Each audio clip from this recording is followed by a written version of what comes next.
There's a certain subset of gamer that has played hours upon hours of Grand Theft Auto and has never beaten it because they stop doing the missions and instead just wander around Liberty City causing as much chaos as possible. I understand those type of gamers. I am one of those gamers. Sometimes you just want to forget the story and you just want to watch the city crumble. Watch it burn as you laugh maniacally. Sometimes you want to play Rampage.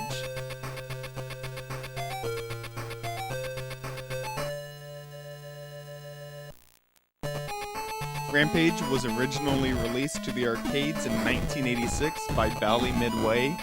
It was ported to the Master System and distributed by Activision a few years later.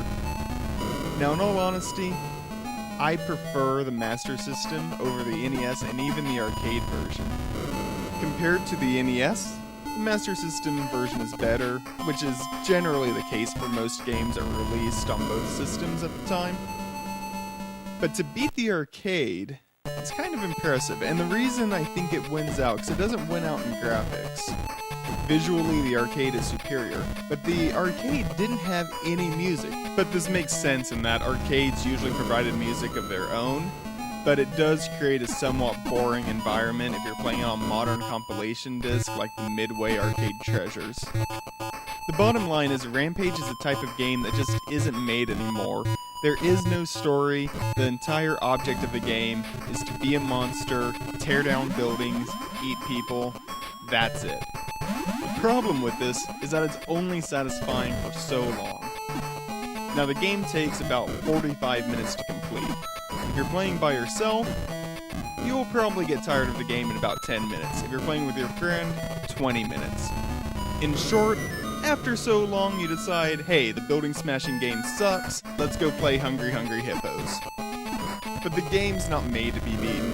It was made to take quarters in the arcade, just provide some fun for about 5 or 10 minutes, and it still does the same thing just as well.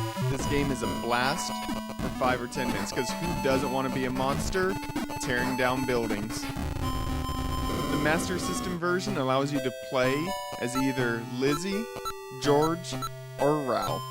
Not all of the home console ports had this option, you could only get 2, so this is a big thing in favor of the Master System.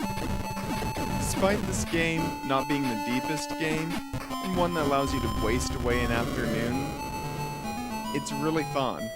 I have a lot of fantastic memories playing this game as a kid. I have a lot of fantastic memories playing it as an adult. The game is a type of 1980s arcade that you just don't get anymore. I give this game a B-. It's a really good game. The only thing that hurts it, and it does hurt it quite a bit, is the replay value.